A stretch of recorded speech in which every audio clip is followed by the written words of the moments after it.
हैं लोकपाल, लोकपाल एवं लोकायुक्त। ये बड़ी ही इंटरेस्टिंग चीज है, क्योंकि इसको लेकर के आपने बहुत ज्यादा आंदोलन, बहुत सारे आर्टिकल्स पढ़े होंगे, आंदोलन देखा होगा। आपको याद है अन्ना हजारे का नाम आपने सुना होगा, लोकपाल को लेकर के। जन लोकपाल आंदोलन जो भारत में चलाया गया था अन्ना हजारे के द्वारा दिल्ली में, और उस टाइम उनके सपोर्ट में पूरा इंडिया एक साथ खड़ा हो गया था, गवर्नमेंट के ऊपर खूब प्रेशर बनाया गया, ठीक है। और अल्टीमेटली उसके बाद जन लोकपाल पारित भी किया गया, कानून लागू भी किया गया, ठीक है। और अभी हाल में ही, अभी रिसेंट में कुछ ही महीनों पहले आप देखोगे तो भारत के पहले लोकपाल भारत में अपॉइंट हुए, न्यू मिले हैं, उनका नाम आप लोग कमेंट बॉक्स में लिख करके बताएंगे, ठीक है। भारत के फर्स्ट लोकपाल कौन है जिनको नियुक्त किया गया, वो आप लोग जल्दी से कमेंट बॉक्स में लिख करके बताएं। अब ये लोकपाल वाला जो आंदोलन था ना, उस आंदोलन से कई सारी पॉलिटिकल पार्टियों भी निकली और कई सारे पॉलिटिकल लीडर भी उभर करके निकले। आपने नाम सुना होगा अरविंद केजरीवाल, नवीन जय हिंद, आपने नाम सुना होगा मनोज तिवारी, आपने नाम सुना होगा कुमार विश्वास, ठीक है। और भी बहुत सारे, जनरल वीके सिंह भी उस आंदोलन में शामिल थे। मतलब आप मान करके चलिए कि जो आज के टाइम में बहुत बड़े बड़े पॉलिटिशियन हैं, एक बहुत बड़े कोई मुख्यमंत्री है कोई फलाना मंत्री है, कोई केंद्र सरकार में मंत्री है, ठीक है, ये सभी लोग, मैक्सिमम लोग लोकपाल आंदोलन में शामिल थे। और लोकपाल आंदोलन के माध्यम से इनको एक मंच मिला राजनीति में प्रवेश करने का। आम आदमी पार्टी जो है इसी लोकपाल आंदोलन की ही उपज थी। लोकपाल आंदोलन के बाद आम आदमी पार्टी का गठन हुआ, और उसके बाद इस आंदोलन का बेनिफिट यह मिला कि तुरंत एक साल भी नहीं हुआ था बने हुए, इलेक्शन हुए दिल्ली में, इलेक्शन में लड़ी और सबसे ज्यादा सीटें जीत गई। और थोड़े टाइम का जब दोबारा इलेक्शन हुए तो पूर्ण बहुमत के साथ सरकार बनाई, अगले इलेक्शन में फिर और ज्यादा बहुमत के साथ सरकार बनाई, समझ रहे।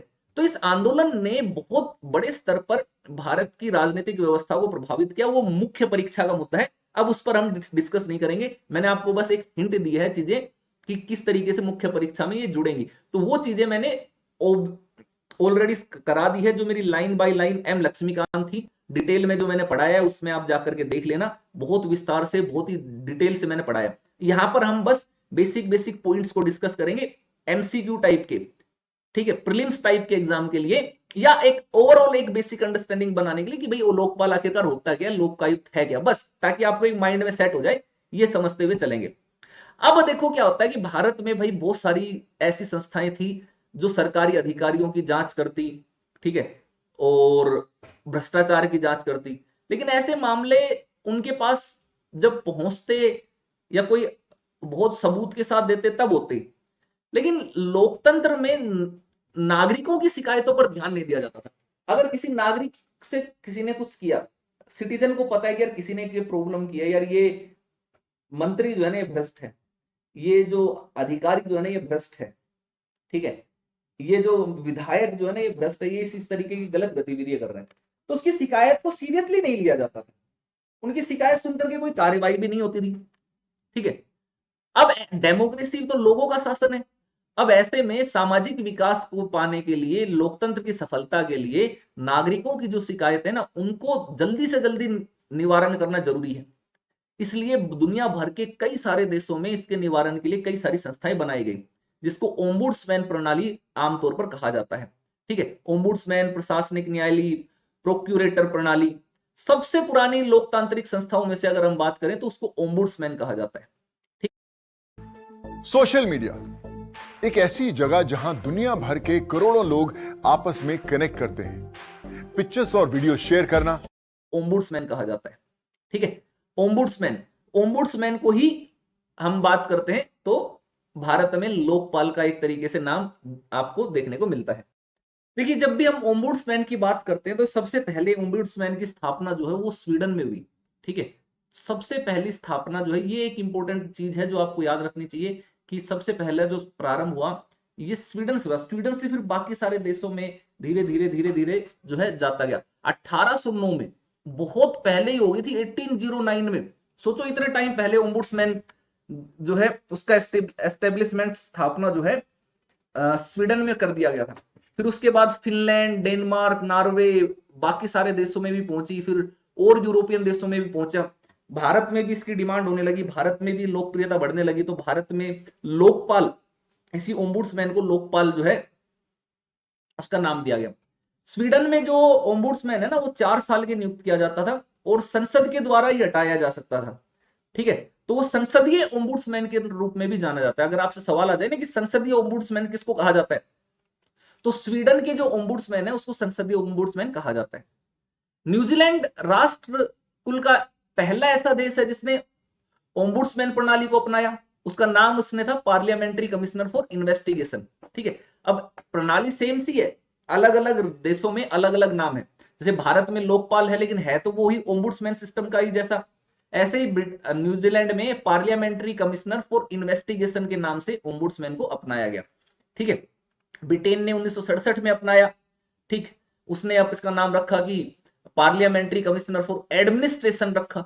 ठीक, तब से लेकर के आज तक बहुत सारे देशों ने ओम्बुड्समैन जैसी संस्था जो है वो बनाई है, अलग अलग नाम के साथ, अलग अलग जिम्मेदारियों के साथ। भारत में इसको लोकपाल कहा जाता है और राज्य में इसको लोकायुक्त कहा जाता है। केंद्र के स्तर पर लोकपाल, राज्य के स्तर पर लोकायुक्त। अब लोकपाल के लिए भारत के जो प्रशासनिक सुधार आयोग था, पहला प्रशासनिक सुधार आयोग 1966 से 1970 वाला, उसने इसकी सिफारिशें की थी और उसने सिफारिश करके कहा था कि भाई 2 विशेष प्राधिकारियों की नियुक्ति की जाए, लोकपाल और लोकायुक्त। तो उसकी सिफारिश पर लोकपाल और लोकायुक्त की नियुक्ति की गई। ठीक है, हालांकि बात बात अगर हम करें तो उस टाइम उसको कोई स्टैट्यूटरी स्टेटस या कॉन्स्टिट्यूशनल स्टेटस नहीं दिया गया था। ठीक है, और उस टाइम का जो लोकपाल था वो बहुत ही, कहते हैं ना कि पावरलेस टाइप का था। एक तो जो उसमें जितने भी जुडिशरी थी, न्यायपालिका थी, उसको लोकपाल से के दायरे से उस टाइम बाहर रखा गया, जैसा कि न्यूजीलैंड में भी होता था। ठीक है, लेकिन स्वीडन का जो ओम्बुड्समैन है ना, उसमें सब शामिल होते हैं, संसद भी शामिल है और न्यायपालिका भी शामिल है। यानी कि कोई भी भ्रष्ट काम करे, गलत काम करे, उसकी कंप्लेन वहां के ओम्बुड्समैन को की जा सकती है। स्वीडन के ओम्बुड्समैन का दायरा व्यापक है, बहुत बड़ा है। लेकिन भारत में क्योंकि न्यायपालिका इंडिपेंडेंट है, जुडिशरी की स्वतंत्रता है, तो उसको इससे बाहर रखा गया लोकपाल के दायरे से। प्रारंभ बता रहे जो प्रथम प्रशासनिक सुधार आयोग की सिफारिश पर जो चीजें हुई। अब आता है अन्ना हजारे का आंदोलन, और वो आंदोलन करते हैं जन लोकपाल के लिए। वो कहते हैं कि क्या यार, तुम पुराने ऐसे ही बना रखे, छोटे मोटे ऐसे ही, कभी पोस्ट पे आता है कभी नहीं आता है, काम नहीं करता है, शिकायतें नहीं सुनते जनता, जनता टैक्स देती, जनता पैसा देती है। अब उनकी अगेंस्ट कंप्लेन कौन सी, उन्हें उनकी शिकायतों का निवारण कौन करे, देश में भ्रष्टाचार बढ़ता चला जा रहा है, इस भ्रष्टाचार को कैसे रोकें, तो इसके लिए जन लोकपाल लाना पड़ेगा। तो अन्ना हजारे ने आंदोलन किया, पूरे भारत के लोगों ने सपोर्ट किया, समर्थन किया, सरकार पे बहुत ज्यादा प्रेशर पड़ा। सरकार आनन फानन में लोकपाल अधिनियम लाई। हालांकि पहले बिल लेकर के आई लोकपाल, उसमें उसका मसौदा जब तैयार किया गया तो उसमें इतना खास नहीं था, तो फिर उस आंदोलन को और स्ट्रॉन्ग किया गया कि यार ये तो बकवास मसौदा है। तो सरकार ने उसके अंदर और भी अन्ना हजारे की बातें मानते हुए चीजों को जोड़ा। ठीक है, और फिर ये मामला आया। अब इसके अंतर्गत क्या क्या प्रमुख चीजें थी, उन चीजों को हम एक एक करके देख लेते हैं। ठीक है, लोकपाल और लोकायुक्त अधिनियम 2013, इसने क्या कर दिया, एक तो स्टैट्यूटरी स्टेटस दे दिया, एक्ट बन गया। केंद्र में लोकपाल की स्थापना और राज्यों में लोकायुक्त की स्थापना। तो केंद्र और राज्य दोनों के स्तर पर एक जैसी निगरानी और भ्रष्टाचार विरोधी जो है एक रोड मैप जो है ये प्रस्तुत करता है। अब लोकपाल के क्षेत्राधिकार के अंतर्गत प्रधानमंत्री को भी रखा गया। पहले ये बड़ी डिबेट होती थी कि किस किस को रखे, प्रधानमंत्री को रखे कि नहीं रखे, मुख्यमंत्री को रखे कि नहीं रखे। तो इसमें ये मामला ही खत्म कर दिया, प्रधानमंत्री भी इसके अंतर्गत रहेगा, सारे मंत्री रहेंगे, संसद के सारे सदस्य रहेंगे, सरकार के जितने भी ए बी सी डी, ये ओ नहीं है, डी डी है। ठीक है, डी श्रेणी के जितने भी अफसर हैं, ठीक है, और सरकार के जो केंद्र सरकार के जो ऑफिसर हैं वो सब इसके अंतर्गत आएंगे। अब लोकपाल की संरचना देख लेते हैं। लोकपाल में क्या होगा, एक अध्यक्ष होगा और अधिकतम 8 सदस्य होंगे। उनमें 50% सदस्य जो हैं वो न्यायिक सेवा से होने चाहिए, यानी कि 4 ऐसे हैं जो जज होने चाहिए, ठीक है, न्यायाधीश होने चाहिए। बाकी के जो 50% सदस्य हैं वो अनुसूचित जाति, अनुसूचित जनजाति, अन्य पिछड़ा वर्ग, अल्पसंख्यक तथा महिला आयोग के बीच में से होंगे, महिलाओं के बीच से होंगे। इन सब के बीच में से जो बाकी के 50% है, यानी कि बाकी के बचे हुए 4 सदस्य हैं, वो यहां से होंगे। ठीक है, अब लोकपाल मुख्य रूप से वहां पर काम करता है जहां पर सरकार का पैसा लगा हो, थोड़ा सा लगा हो या पूरा लगा हो, ज्यादा लगा हो, वो सारी की सारी संस्थाएं लोकपाल के अधीन में आती हैं। कोई भी प्राइवेट संस्था जिसको सरकार ने पैसा दिया वो भी सरकार के लोकपाल के दायरे में अंतर आती है। विदेशों से पैसा प्राप्त करने वाली संस्थाएं, जिनको हर साल 10 लाख से ज्यादा पैसा कहीं विदेशों से मिला है, डोनेशन मिला है, हमारी सरकार से नहीं, विदेश से किसी ने डोनेट किया है 10 लाख से ज्यादा, ऐसी संस्थाओं की जांच भी, ऐसी संस्थाएं भी लोकपाल के अंतर्गत आती हैं। ठीक है, अब मुद्दा यह है, प्रॉब्लम यह है ना कि सरकारी कर्मचारी के खिलाफ लोकपाल स्वतः संज्ञान लेते हुए कार्रवाई नहीं शुरू कर सकता, सुओ मोटो आधार पर नहीं शुरू कर सकता। ये इसके साथ एक बड़ी प्रॉब्लम है कि अगर इसको पता चलेगी, ये इंतजार करना पड़ता है कि कोई कंप्लेन करे, कोई कुछ दे, सबूत दे, तब जाकर के काम करेंगे। सुओ मोटो आधार पर करने की जरूरत है। अब बात करते प्रधानमंत्री की, तो भारत के प्रधानमंत्री को लोकपाल के दायरे में तो रखा गया, लेकिन उसके बहुत सारे अपवाद रखे गए, बहुत सारे एक्सेप्शन रखे गए, जैसे कि आंतरिक और बाहरी सुरक्षा। उन मामलों में लोकपाल, राष्ट्र प्रधानमंत्री के खिलाफ लोकपाल में शिकायत नहीं की जा सकती। अंतरिक्ष, परमाणु ऊर्जा, अंतरराष्ट्रीय संबंध, ठीक है, ये सारे बहुत सारे ऐसे मामले जिनमें, जिनके आधार पर आप प्रधानमंत्री की शिकायत लोकपाल में नहीं कर सकते। तो इसका मतलब लोकपाल के में प्रधानमंत्री का केवल एक दिखावे भर के लिए नाम है, बाकी प्रधानमंत्री को सब कहीं से अपवाद रखा गया है। अब ये तो हो गया केंद्र के स्तर पर आपने लोकपाल का स्वरूप देखा, मेन चीजें जो थी, पॉइंटेड चीजें, उनको आपको मैंने बता दिया, इससे ज्यादा चीजें आपके काम की नहीं है। ठीक है, क्लियर। अब चलते हैं लोकायुक्त को, 1 तारीख को दे दो, 1 तारीख को। ठीक है, तो जिस तरीके से केंद्र के स्तर पर लोकपाल होता है, राज्यों के स्तर पर लोकायुक्त होते हैं। ठीक है, लेकिन ध्यान रखना कि भारत में कई सारे राज्य वो एडवांस में चल रहे थे। ये 2013 का लोकपाल और लोकायुक्त एक्ट आने से पहले, इसको कानूनी रूप बनने से, मिलने से पहले ही कई सारे राज्यों ने अपने यहां पर लोकायुक्त नियुक्त कर रखे थे। तो अगर आपसे ये सवाल पूछ लिया जाए कि भारत में सबसे पहले लोकायुक्त अधिनियम किसने पारित किया, और फिर एक और सवाल पूछ लिया जाए कि सबसे पहले लोकायुक्त का पद कहां बनाया गया, तो ये 2 अलग अलग राज्य मिलेंगे। सबसे पहले लोकायुक्त का गठन 1971 में हुआ महाराष्ट्र में। ठीक है, महाराष्ट्र ने लोकायुक्त को बना करके नियुक्त कर दिया, इसका एक्ट बनाया और नियुक्त कर दिया। लेकिन सबसे पहले एक्ट जो बनाया गया था वो उड़ीसा ने पारित किया था 1970 में। हालांकि उसने फिर उसको लागू नहीं किया, लागू करने में उसने टाइम लगाया 1983 में। अगर आपसे ये पूछा जाए कि लोकायुक्त का पद सबसे पहले कहां गठित किया गया, कहां अपॉइंट किया गया, तो महाराष्ट्र में। अगर ये पूछा जाए कि लोकायुक्त से लेकर के पहला अधिनियम कहां बनाया गया, तो वो उड़ीसा में 1970 में।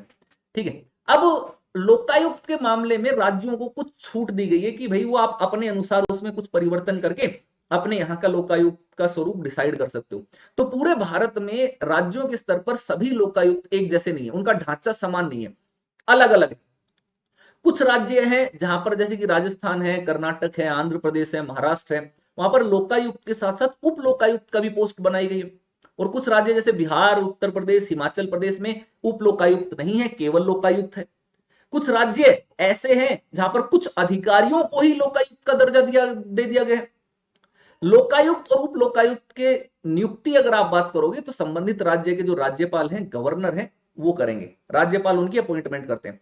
अब राज्यपाल इनकी अपॉइंटमेंट करते हैं तो कैसे करते हैं, अपनी मर्जी से नहीं करते। इनकी अपॉइंटमेंट करते टाइम उनको 2 लोगों का परामर्श लेना अनिवार्य है, मैंडेटरी है, 2 लोगों से वो परामर्श लेंगे।